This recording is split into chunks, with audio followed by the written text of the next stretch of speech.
This conference will now be recorded. Okay, well, welcome to the Arlington Democratic Senior Lunch.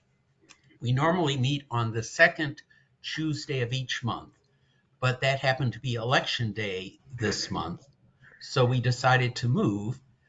And I've been trying to book Scott McCaffrey for quite some time, and he has a conflict on Tuesdays because that's when he puts his publication to bed. So we took the advantage of moving off of Tuesday and capturing Scott as a special guest. We will wrap up this session by 1 o'clock because at 1 o'clock there is another event.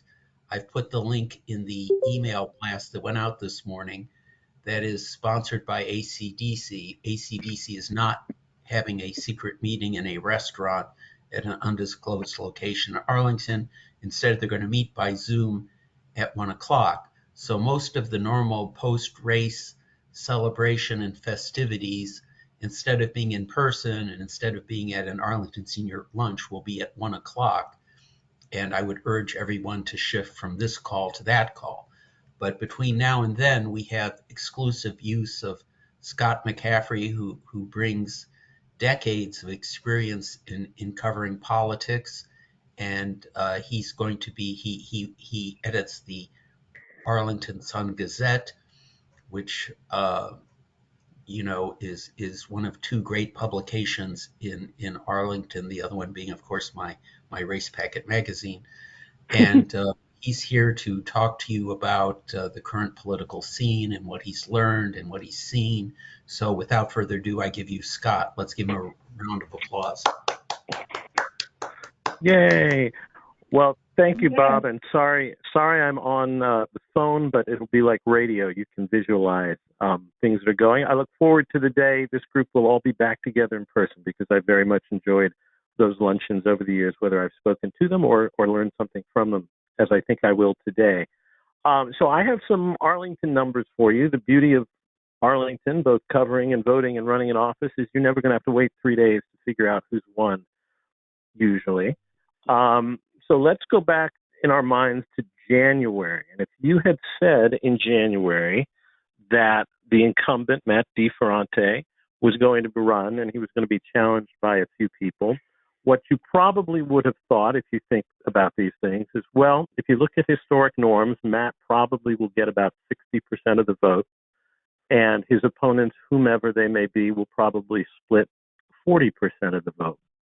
And then if you looked into who those opponents were, candidate for life, as I call her, Audrey Clement. She once used that herself, so I guess she doesn't hate it that much.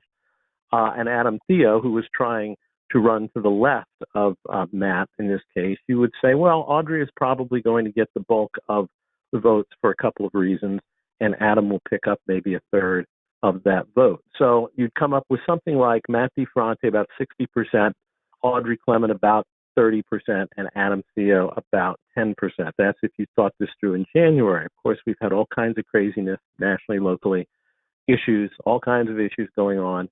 And at the end of the day last night, Matt DiFerrante won just about 60%, Audrey Clement won just a little under 30%, and Adam Theo won just a smidge under 10%. So whatever happened in the last 6 months, it really didn't change anything. The results were effectively the same as what they were a year ago, with Takis Karantonis going up against three, including Audrey and Adam Theo, three different people, basically the same split. So I think everybody who's been around the track a while knows that with the exception of the presidential year, which bumps up the turnout and bumps up the Democratic count in Arlington, incumbents or any candidates with Democrat running for county board are going to get somewhere in the nature of 65%. So when you look at these numbers, one thing that is different than most years is Audrey Clement actually won 4 precincts yesterday, including, and I know this group knows the history of Madison precinct. If we had a functional Republican Party, that's the one precinct they always hope to get. Audrey actually won Madison precinct 58% to 35% to Matt, based on missing middle, and she won 3 additional precincts up there that are all contiguous to one another, mostly single-family homes, and that is the vote for missing middle, people who are upset about it. So she actually, I think this is the first time in all her many runs she actually has won a precinct, so she won 4. Adam Theo did not win any precincts. He did probably his best in places like the National Landing area, where a lot of people have bought into his campaign and also have bought into the idea that Missing Middle could, in fact, bring them the housing that they so desire in Arlington. I don't know whether that's going to be true or not, but I guess we're going to find out. So the way as I'm writing things together, I'm splitting up things two ways. One is, if you're a fan of Missing Middle, what you would add it up to be is Matt got 60%, Adam Steele got 10%. That's a 70% approval rating, more or less, for the Missing Middle concept. How you implement it is completely different. Audrey herself, when I was talking to her a couple of days ago, said her hope was to get somewhere between 40 and 45% of the vote.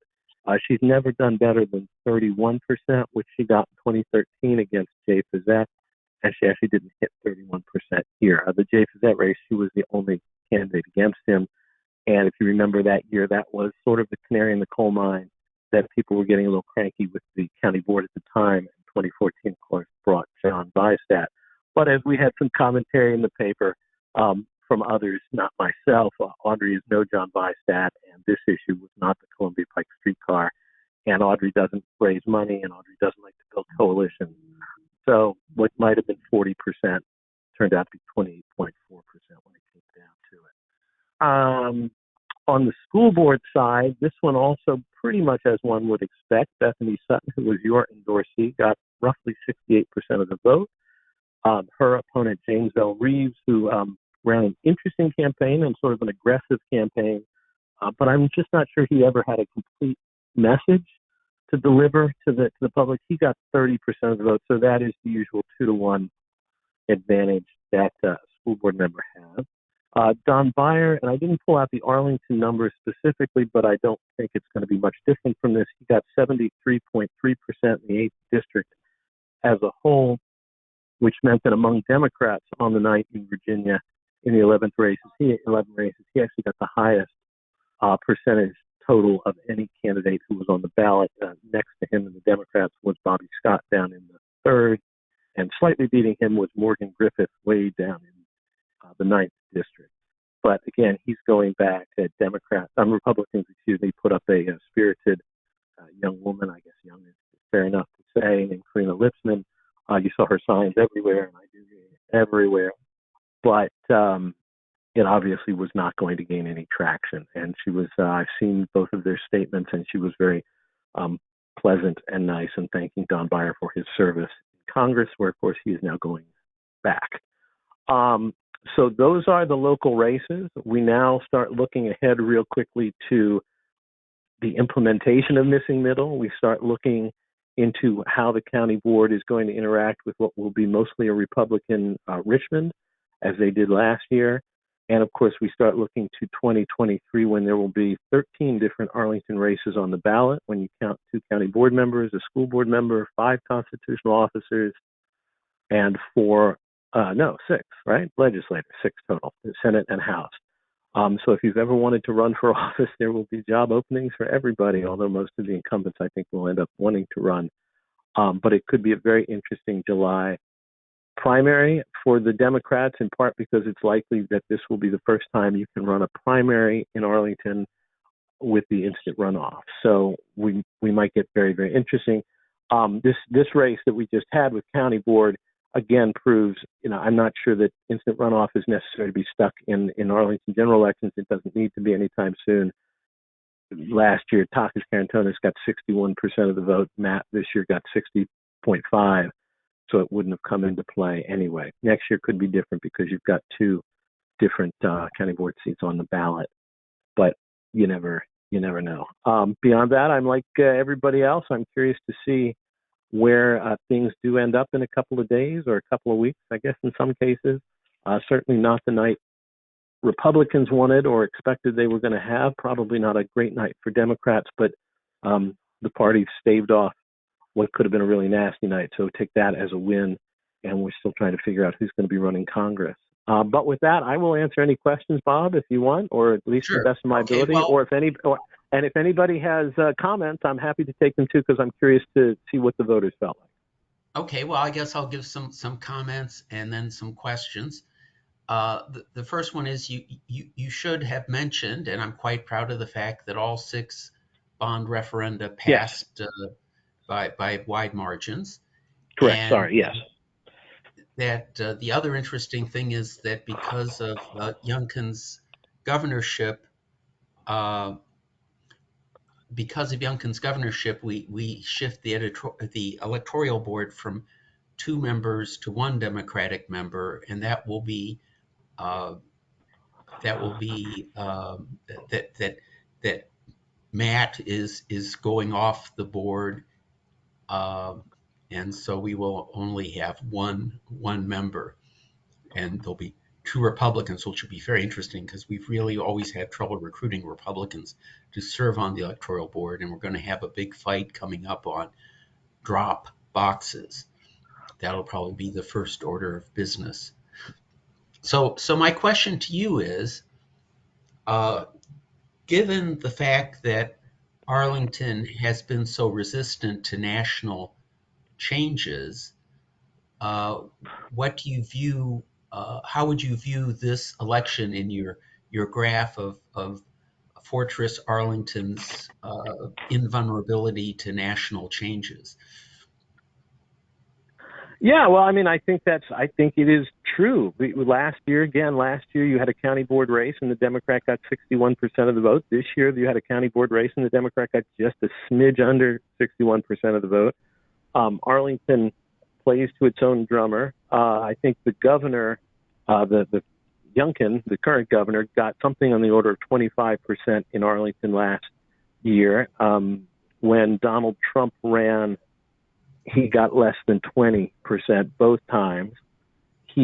I think, and I've written about this a lot, but for those who don't follow every word, first of all, how dare you? But still, the arrival of Donald Trump had a big change in Arlington, in my view, because what it did was the palpable anger among Democrats in general and rank and file party members like many of yourselves was so intense that the party was able to very, very effectively get to those people, say the apartment dwellers, the condo dwellers, who were not necessarily people who paid much attention to elections at the local level, and get them into the process. John Weistat won basically the same neighborhoods both times he ran. The difference was Democrats, the party found a lot more voters in 2018 who were not interested before and got them interested and got them involved because of their anger. And so I just don't think the national really matters all that much to Arlington. You're going to see candidates generally getting 60 to 70% of the vote on the Democratic side. The fight will always be within the Democratic nominating process, and that is likely going to be ranked choice voting with primaries next year. Don't forget that Takis Karantonis is on the county board because he won in subsequent rounds of it was challenging, interesting, short race for the special election. But Barbara Cannonen, under the old winner-take-all rules, would have won your nomination. She did not. Takis Karantonis did. David Priddy is on the school board. He was running behind, and he leapfrogged someone in the Democratic caucus as well. So that, I think, is where this is all going to play out, and it's going to be very, very interesting as we move into ranked choice voting. And to speak, if I could, just for a second on the electoral board, all your facts are absolutely correct. Matt will be rotating off. He and Republicans will add one to go with Scott McGeary. My experience has been, and I have covered it a long time, it's generally been a very collegial threesome. There have been times where it's been 2 Republicans and 1 Democrat. Now it's two Democrats and 1 Republican. Now it's going to switch back. But yes, Bob is also very correct that there are some within the Arlington County Republican Committee, some within the Virginia Republicans, and then the National, who are going to be taking aim at some of these drop boxes. There are 9 drop boxes in Arlington for elections currently. The plan, I think, is for Republicans is if they could, some of these groups would want to get it down to 3, which is not something I think the election board staff really particularly wants. They'd like to see more. State law requires 1. Arlington probably has more on a per capita basis than anybody. We're going to have to see. We don't know who the Republican nominee is going to be. It will not be hard. Bob is correct that it's hard sometimes for Republicans to find poll watchers. It will not, I don't think, be hard for them to find three people willing to put their name forward for the electoral board, which at the end, Judge Newman will make that decision from among the three. And I don't think they've done that yet, and we should know in the next month or so. And then it is going to be a very interesting couple of meetings for the electoral board, because we're going to see how aggressive this new person would want to be, and also how much Scott McGeary, the Republican who's been around a very long time, Republican chair of the county chair for many years ago, see how much he wants to go along with any aggressive stuff. So it's going to be a very interesting time to watch in the coming year. So anyway, sorry, there you go. Sure. No, that's okay. And we should say that it is Kim Phillips who is going to continue as our Correct. member. I don't think I name dropped her. We have a very interesting question in the chat, which I'm sure you'll be able to answer, which is, when we look at the official results right now, there's a so-called central precinct where all of the early voting and absentee voting and so on gets lumped in. And Right. then I understand, starting with Kerry Johnson, we would sort of apportion those votes back to each precinct based on the number of absentee ballots cast in each precinct, but assuming that the ratio is held constant throughout Arlington. Do you think that if we did that calculation, that Madison and the other three unfortunate Northwest precincts would continue to be won by Rick Clement?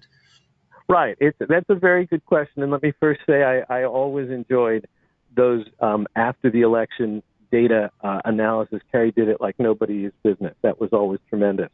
At least in Madison, the answer is she would still win it, because it's a 25-point spread. And there's, most Madison voters are not going to, it's just not going to change it. The other three, it's a very fair analysis to suggest that the early voting went Democratic. It generally does.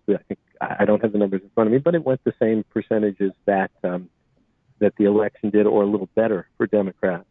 So yeah, I think several of those would in fact be might if you factor them out and dump in the other votes, then yeah, probably Matt would have got them. But you got to play with the game. You got to play with what you got, and what we got is four precincts that she won, and absentee.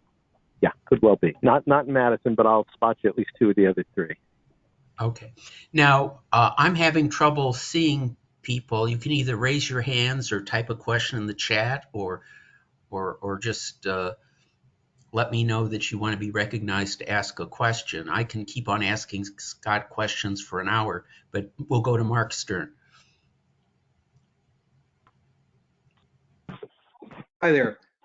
Just want to find a comment. Thank you, Scott, for the Gazette. I think it does a fantastic job of bringing things to the local community that I appreciate knowing about, and I think the rest of us do. I do want to comment, though, that for the first time writing a letter in support of Matt, you printed it, but your editorial changes changed the meaning of the tenor of it, and it was probably my fault for not putting missing muddle in quotes, so that you rewrote it as missing middle. And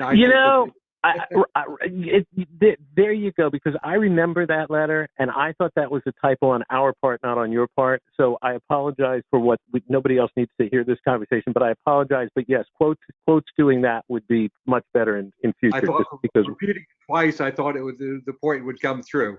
Never assume your point is ever going to come through to an editor. We're pretty obtuse.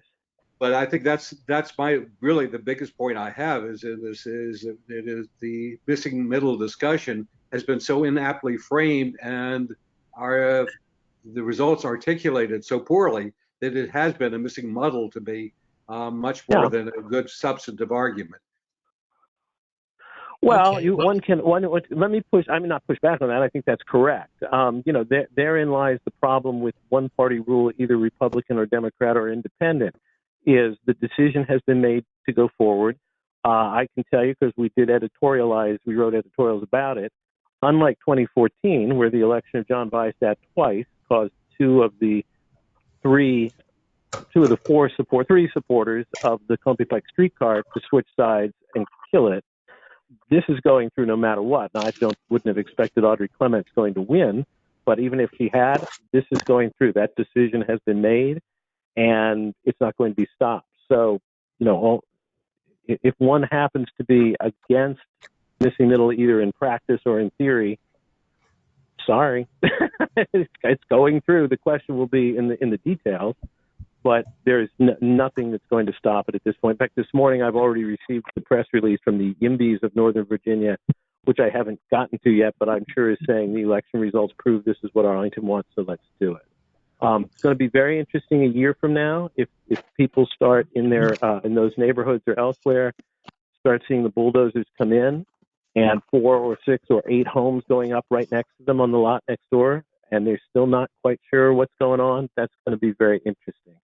But in this case, at least, Audrey Clement, if she'd raised a little more money, could have gotten the message out a little bit more. She always blames everybody else for her losses, but she will never go through the hard work of actually putting a campaign together, and she's just not taken seriously after what is now her 10th run for county board. Okay, so could we let Craig Hines ask a question, please? First, I just wanted to say that if you go to the state results, go to Arlington, go by precinct, the absentees and are already there for many of the precincts. And interestingly, Matt won the absentee and early vote, I believe both, in 3 of the 4 he lost. I think he did not come ahead in Thrifton, but those will be put in there. They're being separated now. First of all, Thrifton had not shown up yet, but yeah, sorry, go ahead. First of all, thanks to the local paper for endorsing Matt. It was the right decision, no matter how grudging. But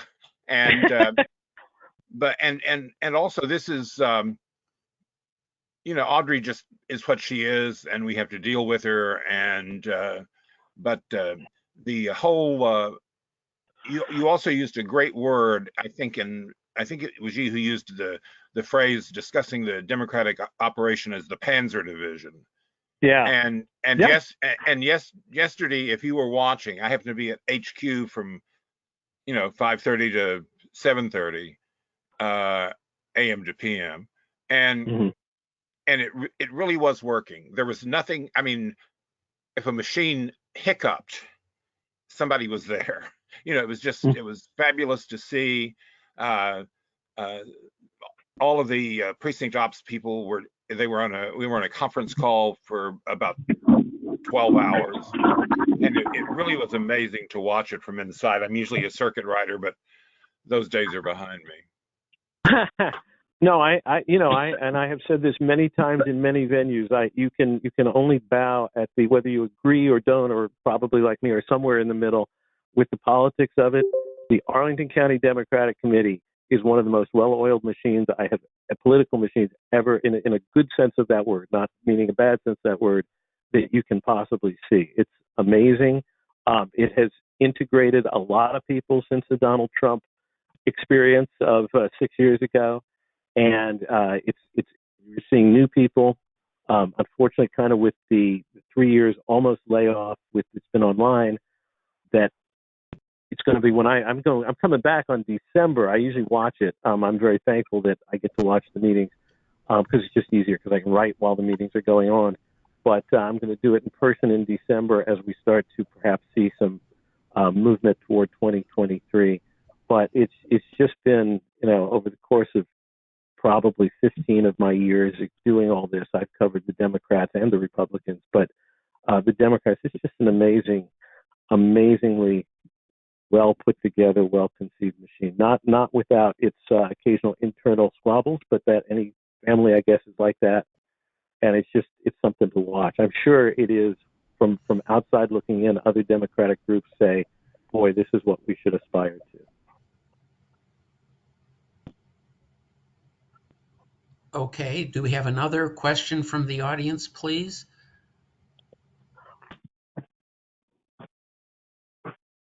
Okay. Well, I'll ask one then. What do you foresee as the future of election laws in Virginia? I mean, we obviously had a number of legislatures that used it as a wedge issue in the 1990s, and then we enacted reforms as soon as we controlled both houses, and now we have a new governor. Where do you think election laws are going forward, Scott? Well, I think it's like a lot of things going on in Virginia. As long as you have divided government, which I happen to like, I'm sure most on this call don't, but that's okay. You, I don't know.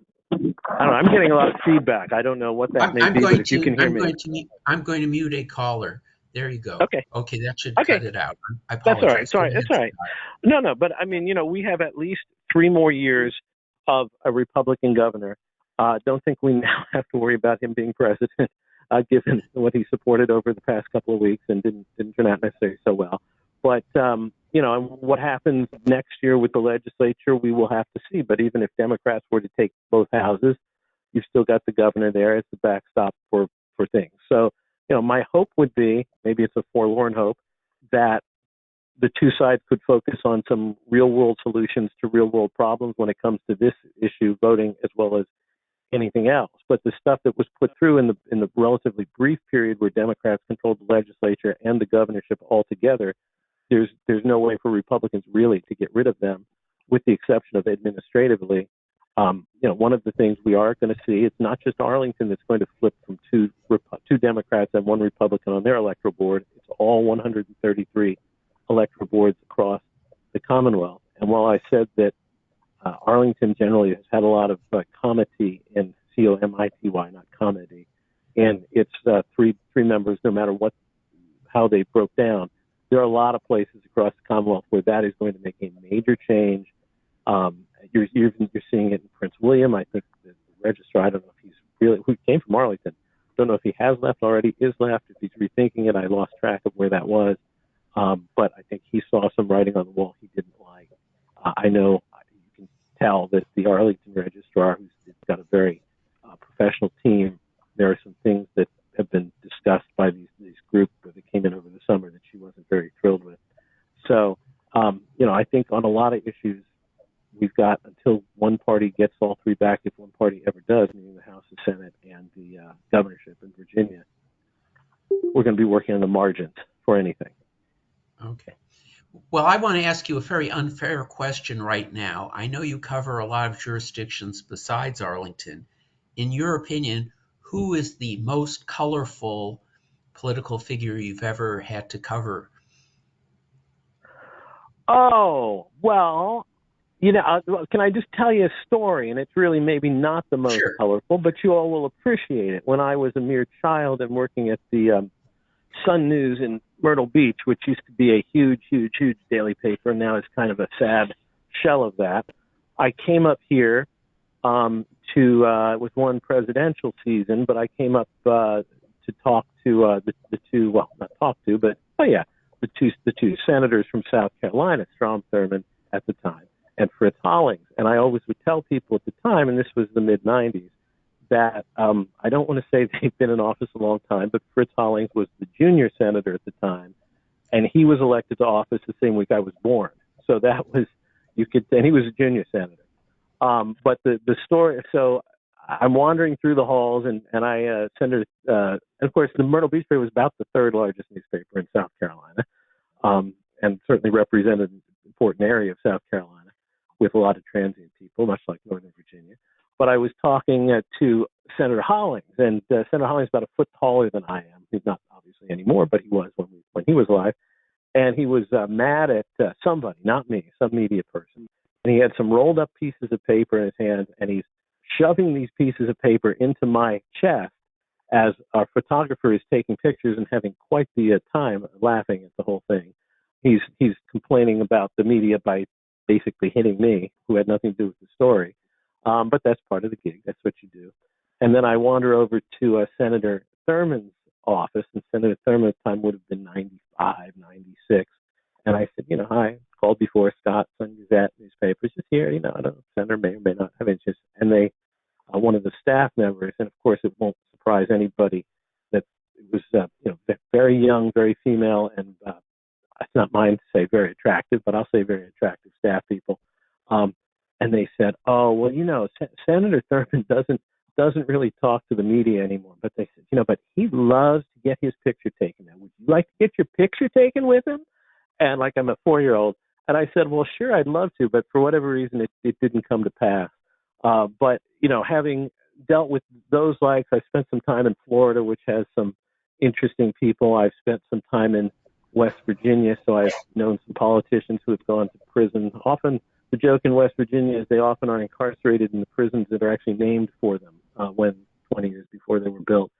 But I have one experience real quickly when Jay Rockefeller, the senator, was trying to sell the Clinton healthcare plan. That's how far back this goes. And I hopped on a private 2-engine, not a jet, a prop jet, coming out of National Airport. We flew all around West Virginia for the day as he attempted to sell the healthcare plan. And we ran into probably one of the scariest thunderstorms that I've ever been through in a little plane. And I kept thinking, boy, I'll be in paragraph 73 as among the dead. But we all survived just fine. Both his press secretary's name was Marissa Spatafor, I remember that, and our photographer were in the back of the plane, this small plane that was bouncing up and down. Both, shall we say, lost their lunches during that experience, but Jay Rockefeller was completely unperturbed because it didn't bother him in the least. So when you talk about Arlington, you talk about Fairfax, I mean, you can't beat stuff like that. I kind of do. Brian Trumpeter, who's on our staff, will get a kick out of it. He's behind me when he hears this. We kind of like Jerry Connolly. Jerry is Jerry, and he's in his own world. And I've known Jerry since he was Board of Supervisors chairman, so we can kind of tweak him a little bit. But Arlington is not blessed with a lot of people who are good copy in that regard. Very diligent, very that kind of thing. I did like covering Chris Zimmerman because Chris, frankly, didn't care whether you liked him or not, and meaning political opposition, and that's kind of refreshing in its own sort of way. And he did get some things done. So, sorry, rambled, but there you are. No, that's a very effective answer to my questions. Do other people from the audience have questions of Scott? Usually, he's asking us questions, so we have to take advantage of this turnabout. Anybody want to ask Scott a question? Can I yes. ask him Vistat, yes or no? Oh, Vistat, yes or no? Craig asks. Boy, I'm going to say, why don't I just say yes for no reason other than because I don't know. But obviously, if John Vistat wants to get back on the county board or thinks the county board needs him, he can't do it 2 years from now because that's a presidential election and Libby Garvey may go on forever. I don't know. So it would have to be this coming year. I just think, and I think he and I have had this discussion. Well, I don't know if he agrees with me or disagrees. I just think he was elected pre-Trump and Donald Trump changed things. And I just don't see an independent, even John Vistat, getting elected in Arlington. There was such a confluence of things that one year that caused it to happen. It has nothing to do with John. He's just, if you think he was competent then, you think he's competent now.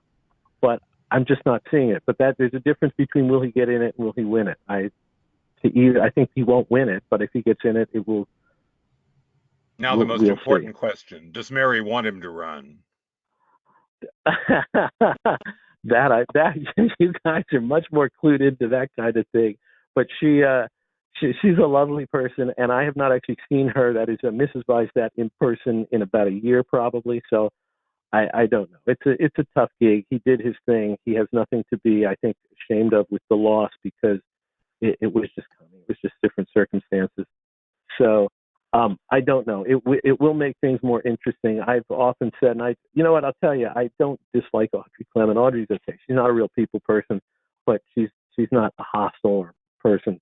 But I've always said she needs to switch it up and maybe next year run for sheriff or something rather than county board because it's just the same old, same old. And again, I think I give her great credit that when I asked her the question of what do you think the vote split is going to be about 2 weeks ago, both Matt DeFronte and Adam Theo punted, which is probably politically the wise thing to do, but it didn't help me any.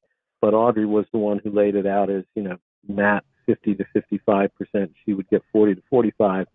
And when your low end is 40 and you get 28, that's and on a year where it should have been your issue, that is tough. But I can pretty confidently predict, never predict, but whoever emerges from the Democratic nominating process next spring probably is not going to have any problem in the fall. Were those percentages that Audrey was using, or were those various ages she's claimed to be? Now that's just mean. I would say we're above that, but in this group we're not. We're fine. Yeah, that's a pissing match, if you'll excuse the phrase, between the Washington Post and Audrey Clement. I didn't know which one to root for. I really had a hard time. But yeah. I mean, Audrey is.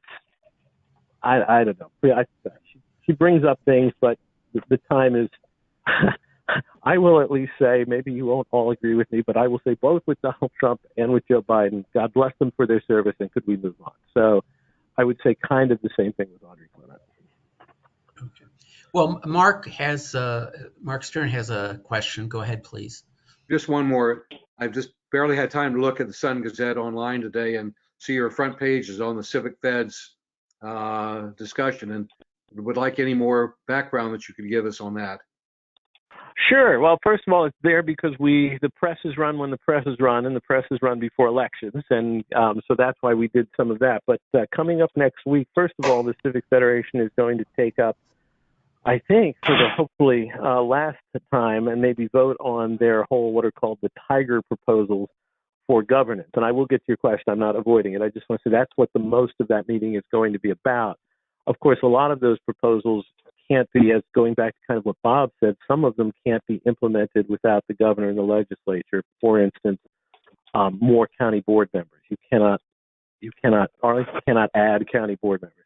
But what they're going to discuss a little bit, and I think take up toward the end of the year, is this very interesting multi-page with appendices report that has been put together by Duke Banks, former president, and some others, which really seems to, and I read it, and the appendices are very interesting and revealing. But the general concern is that for those of us who grew up in what was called, whether it meant it or not, the Arlington way, sort of bottom-up decision-making, there is a feeling, certainly among those in leadership positions of the Civic Federation and others, that, as I said, for instance, with missing middle, the decision is made and then it's implemented, and what other people think doesn't really matter. Again, I think, let me just say to that, the response to that would be 70% of the people in Arlington more or less just voted for missing middle, kind of, sort of, anyway. So I can see where that goes. But I would encourage anybody who had some interest to go to, I believe it's CivFed, CIVFED.org, and track down that report, which is easy to find. And it really does lay out some concerns about the process. Now, we've just gotten through 3 years of just total disruption of the process. I hardly think there can be too much blame about trying to wing it during the past 3 years. But it's a very interesting, thought-provoking document, and the conversation that comes up from it, whether it's this month, probably will be next month or the month after that, is going to be very interesting too. Again, I think there's a lot of discontent, but I just don't think it gels politically in the way it did in 2014 in order to topple anybody. I just don't think that's going to happen here. Jim Webster, do you have a question? I do have a question. A comment first. I'm intrigued by the CivFed recommendations. I agree with all of them, but it seemed to me they missed what I consider to be a big problem, and that is this unitary form of government where the county board picks the county manager, who hires the staff, who makes recommendations that almost uniformly are adopted by the board, sort of cutting out the old Arlington way, or the opportunity for input. I speak from experience on the Pentagon City Plan. I was with part of a group of people who opposed very much what the Pentagon City Plan had done. But by the time we got to the county board to express our views, they had pretty much been co-opted by the staff and echoed the staff's planning staff's recommendations. Same might be true for Missing Middle. It occurs to me that one of the ways to avoid this kind of tight-knit family operation would be to split the executive from the legislative. We would elect a county manager who would hire staff, but the county board wouldn't have a vested interest in what the staff did under such an arrangement. So what do you think about that, Scott? Well, it sounds. Am I correct on that? Is essentially what you're saying? But in what?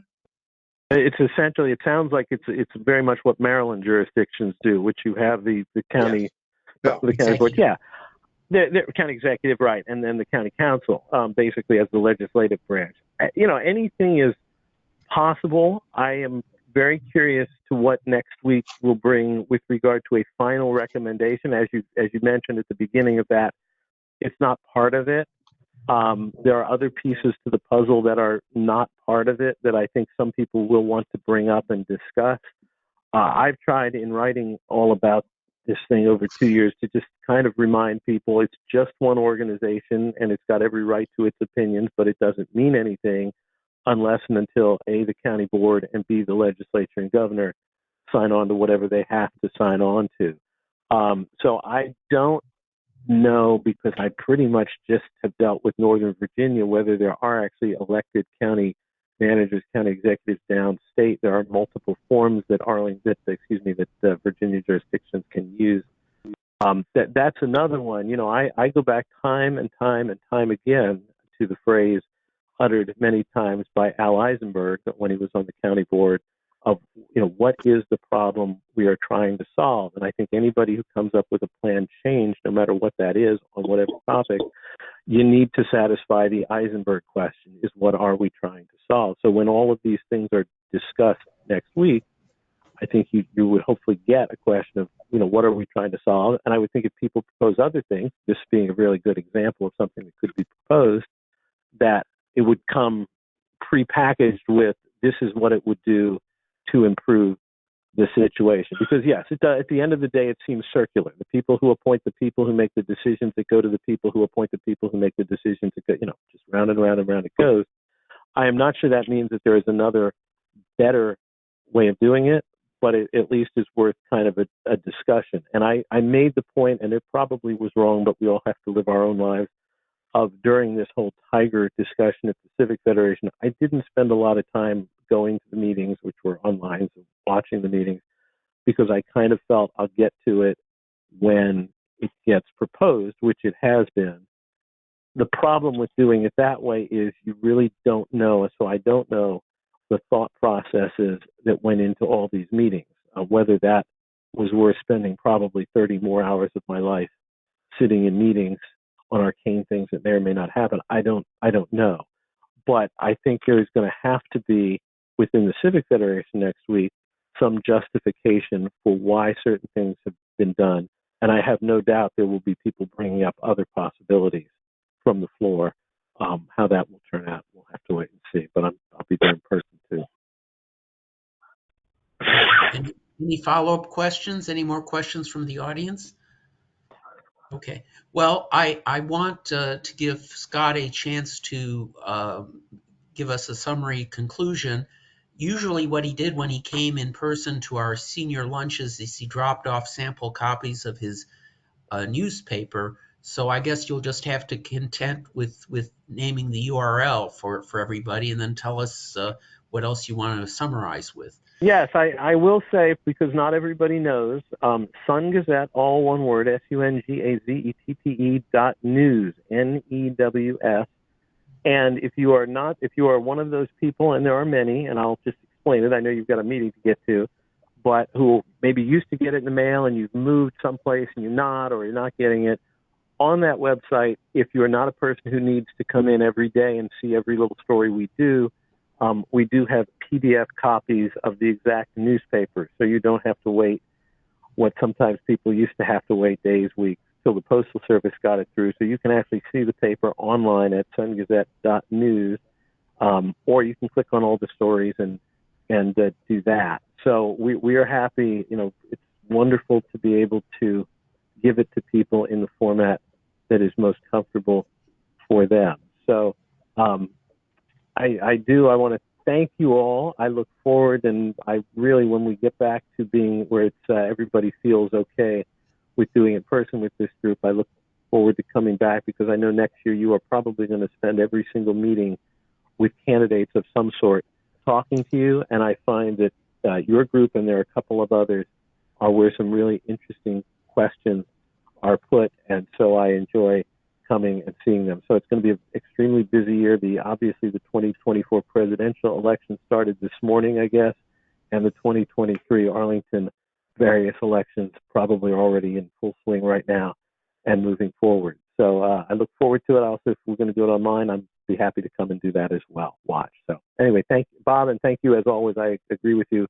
There's only two publications that are important in there, Sun Gazette and yours, so we're good.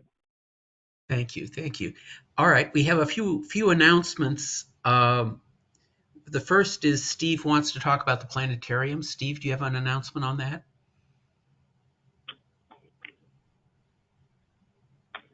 Yes, thank you. You all may not know or may remember that the planetarium has been closed for almost 2 years due to the renovation of the adjacent building and COVID.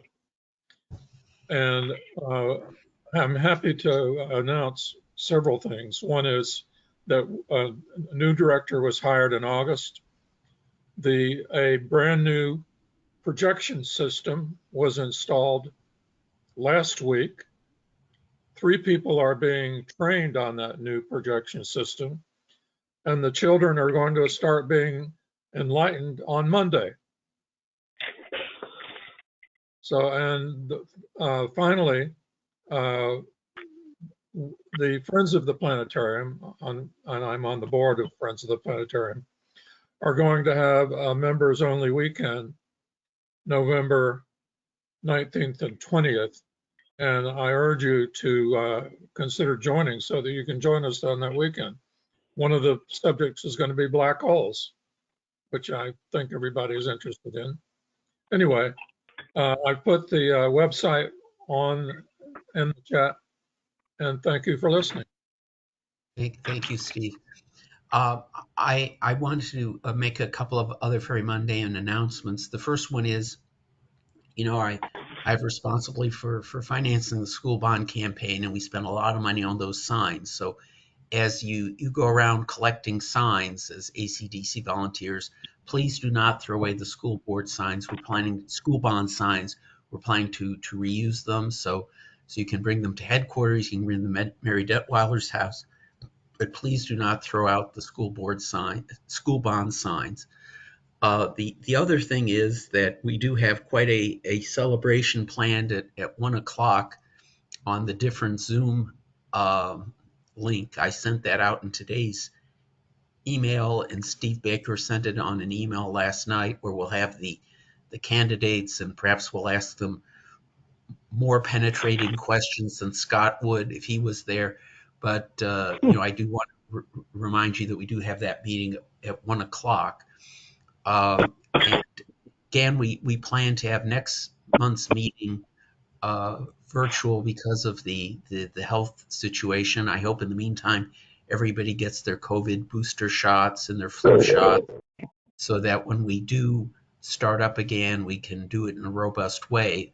One thing we are looking at is, instead of doing it in a restaurant, doing it in a community room of a condo, so that we maybe have a little more social distancing than we would have in a commercial restaurant. It would be sort of bring your own brown bag lunch, or maybe have some platters. Certainly in light of the victory in Pennsylvania, we'll have to have a veggie platter celebration, if nothing else, with crudité. But those are my items. Anything else? Yes, Arlene. So I just wanted to confirm, because I think I got one email about this upcoming, the election results from Steve, and one of them says 2:00. So I No, don't it's know. from 1 to 2. It starts at 1, it finishes at 2. Okay. He and I specifically scheduled that because I was pushing for a restaurant, and when that didn't happen, I scheduled this, and then I told him Okay, if it he just says that meeting information has been updated, election wrap up, date time, November 9, 2 p.m. Eastern time. So when did that come out? Did that just come out came now? out at, well, that was yesterday, 11:25. So, Huh. and then at 10 p.m., 10:26 last night, meeting previously read has been updated by the host. Please submit any questions. So I don't know. I'll plug in at 1 and see what happens, but I just didn't know if somebody Yeah, else. otherwise we'd hold a gun to Scott's head and make him talk for another hour. No, I don't you think. know, I'm Irish. I can do it. I'm looking at the confirmation email that I got when I registered, and it says 1:00. It says 1 o'clock, Steve. You're breaking up. 1 o'clock? Yes, and that was at, well, I can't tell because these times are off. Anyway, Okay, that was just before noon. okay. Well, why don't we stop the recording and then